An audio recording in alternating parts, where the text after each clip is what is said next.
नमस्कार,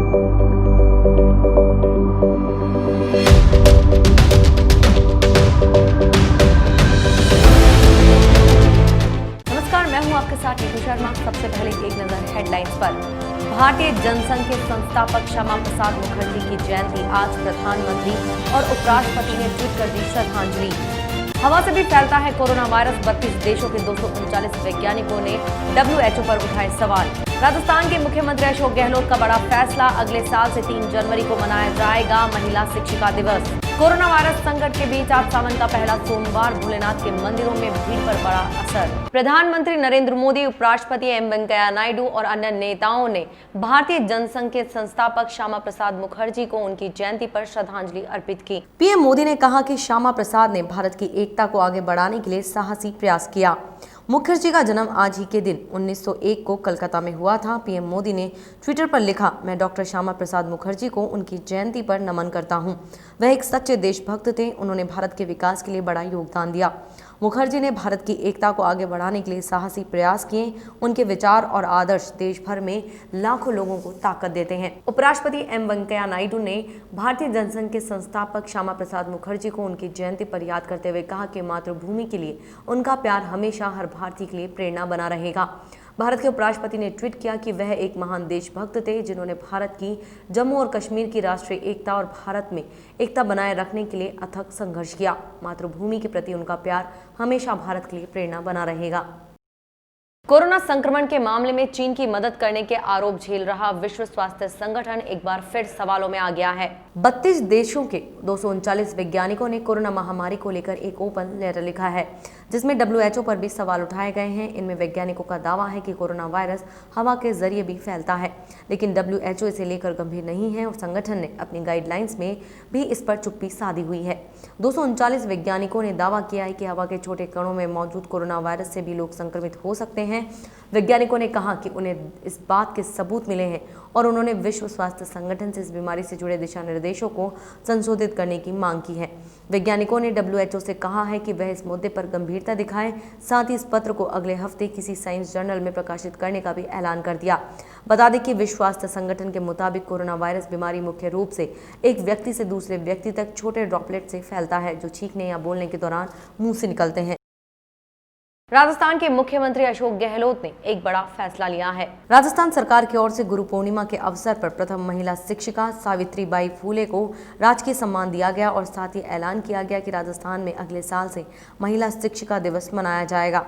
देश की पहली महिला शिक्षिका सावित्रीबाई के जन्म दिवस पर 3 जनवरी को शिक्षिका दिवस घोषित किया गया है। साथ ही ये भी ऐलान किया गया कि राजस्थान के प्रत्येक जिले में एक राजकीय विद्यालय का नाम महात्मा ज्योतिबा फूले और सावित्रीबाई फूले के नाम पर होगा। सरकारी स्तर पर शिक्षा से लेकर किसानों और OBC वर्ग की योजनाओं का नाम भी महात्मा ज्योतिबा फूले और सावित्रीबाई फूले के नाम पर होगा। नेपाल में राजनीतिक उठापटक जारी है। नेपाल की सत्तारूढ़ नेपाल कम्युनिस्ट पार्टी की स्थायी समिति की बैठक एक बार फिर से टल गई है। प्रधानमंत्री KP शर्मा ओली के मीडिया सलाहकार सूर्य थापा ने जानकारी दी कि NCP की स्थायी समिति की बैठक 8 जुलाई तक के लिए स्थगित कर दी गई है।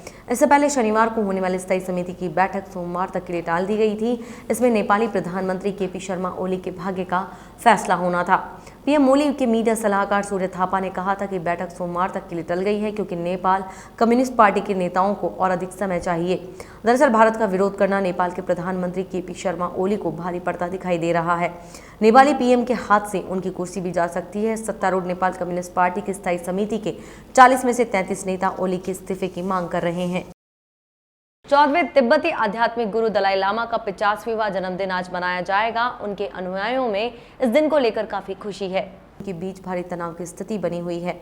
दोनों देशों की सेना आमने सामने है। इसी बीच अपने जन्मदिन के अवसर पर दलाई लामा ने ट्विटर पर अमेरिकन भौतिक विज्ञानी डेविड बोहम के बारे में स्पेशल ऑनलाइन स्क्रीनिंग की योजना का ऐलान किया है, जिन्हें तिब्बती धर्मगुरु अपने साइंस के गुरुओं में से एक मानते हैं। 14वें दलाई लामा का जन्म 6 जुलाई 1935 को हुआ था। बचपन से वे तिब्बतियों की परेशानी को समझने लगे थे और इसके लिए वे चीन के खिलाफ आवाज उठाने लगे। भारत ने दलाई लामा को तब शरण दी थी जब वे मात्र 23 वर्ष के थे। दलाई लामा को मुख्य रूप से शिक्षक के तौर पर देखा जाता है क्योंकि लामा का मतलब गुरु होता है। दलाई लामा अपने लोगों को सही रास्ते पर चलने की प्रेरणा देते हैं। कांग्रेस में जल्द संगठन स्तर पर बड़े फेरबदल की तैयारी है। कांग्रेस अध्यक्ष सोनिया गांधी जल्द संगठन स्तर पर फेरबदल कर सकती हैं। पार्टी के कई नेता जो सालों से सचिव और प्रभारियों के बीच महत्वपूर्ण भूमिका निभा रहे हैं, उनमें से आधा दर्जन को महासचिव बनाकर पदोन्नति दी जानी है। इतने ही बुजुर्ग महासचिवों की छुट्टी भी होगी। वहीं राहुल गांधी इस साल दोबारा कांग्रेस अध्यक्ष की भूमिका में नहीं दिखेंगे। सोनिया ही अभी जिम्मेदारी निभाती रहेंगी। पार्टी के पास फिलहाल 2 विकल्प है। वह सोनिया को कार्यकारी अध्यक्ष की जगह अध्यक्ष चुने जाने की औपचारिकता पूरी करे या चुनाव आयोग से संगठनात्मक चुनाव के लिए और समय मांगे। राहुल के करीबियों के मुताबिक राहुल ने फिलहाल बतौर सांसद सक्रियता बनाए रखने के संकेत दिए हैं। राहुल ये जरूर चाहते हैं संगठन में जिस तरह के बदलाव अध्यक्ष रहते उन्होंने शुरू किए थे, पार्टी उस दिशा में आगे बढ़े। राहुल ने अपनी मंशा कांग्रेस अध्यक्ष को बताई है। इससे साफ हो जाता है कि कांग्रेस बिहार और पश्चिम बंगाल में होने वाले विधानसभा चुनाव सोनिया के नेतृत्व में ही लड़ेगी। कोरोना वायरस संकट के बीच आज सावन का पहला सोमवार है। देश के शिव मंदिरों में भगवान शिव के दर्शनों के लिए भक्तों की भीड़ उमड़ रही है। हालांकि कोविड-19 के चलते माहौल वैसा नहीं है जैसा आमतौर पर देखा जाता है। प्रदेश में भी सावन के पहले सोमवार के दिन शिव मंदिरों में जो भीड़ रहती थी वो कोरोना वायरस के चलते अब नजर नहीं आ रही है। कोरोना महामारी का कहर भगवान भोलेनाथ के भक्तों पर भी पड़ रहा है। पवित्र सावन मास में सोमवार को भक्त भगवान भोलेनाथ का जलाभिषेक व पूजा अर्चना करने के लिए शिव मंदिरों में नहीं पहुंच सकेंगे। प्रदेश के सभी बड़े शिव मंदिर बंद हैं। वहीं छोटे शिव मंदिरों में श्रद्धालुओं की भीड़ देखने को मिली। कोरोना वायरस के मामले कम होने का नाम नहीं ले रहे हैं। स्वास्थ्य मंत्रालय के मुताबिक पिछले 24 घंटों में 24,248 नए मामले सामने आए हैं। इस दौरान 425 लोगों की मौत भी हो गई। भारत में कोरोना वायरस के मामले रविवार को रूस से भी ज्यादा हो गए और वह तीसरे नंबर पर पहुंच गया। स्वास्थ्य मंत्रालय के मुताबिक देश में अब कुल पॉजिटिव मामले बढ़कर 6,97,413 तक पहुंच चुके हैं। इनमें 2,53,287 सक्रिय मामले हैं, जबकि 4,24,433 मरीज ठीक हो चुके हैं। कोरोना वायरस की वजह से अब तक देश में 19,693 लोगों की मौत हो चुकी है। वहीं बात करें राजस्थान की, तो आज यहाँ कोरोना के 99 मामले सामने आए हैं। भरतपुर में 27, जयपुर में 24, अलवर में 12, कोटा में 9, झुंझुनू में 8, दौसा में 5, उदयपुर में 4, सवाई माधोपुर और राजसमंद में 3, अजमेर, भीलवाड़ा, नागौर, पाली में 1 आंकड़े सामने आए हैं।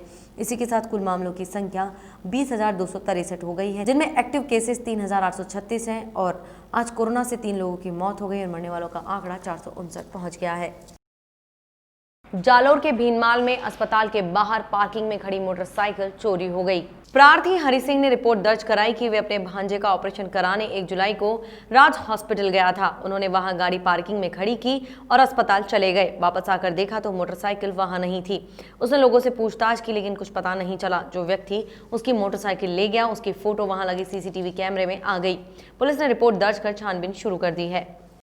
सप्ताह के पहले कारोबारी दिन यानी आज सोमवार को शेयर बाजार की शुरुआत बढ़त के साथ हुई। बॉम्बे स्टॉक एक्सचेंज का प्रमुख इंडेक्स सेंसेक्स 299.2 अंक यानी 0.83% पर 36,320.44 के स्तर पर खुला। वहीं नेशनल स्टॉक एक्सचेंज का निफ्टी 0.98% यानी 103.90 अंकों की बढ़त के साथ 10,711.25 के स्तर पर खुला। दिग्गज शेयरों की बात करें तो आज गेल और हिंदुस्तान यूनिलीवर के अतिरिक्त सभी कंपनियों के शेयर बढ़त पर खुले। शीर्ष शेयरों में IDC, JSW steel, NTPC, UltraTech cement, M&M, Grasim, Adani ports, HDFC bank और हीरो मोटोकॉर्प शामिल है। ये थी इस बुलेटिन में तमाम बड़ी खबरें। देखते रहिए द एंगल। नमस्कार।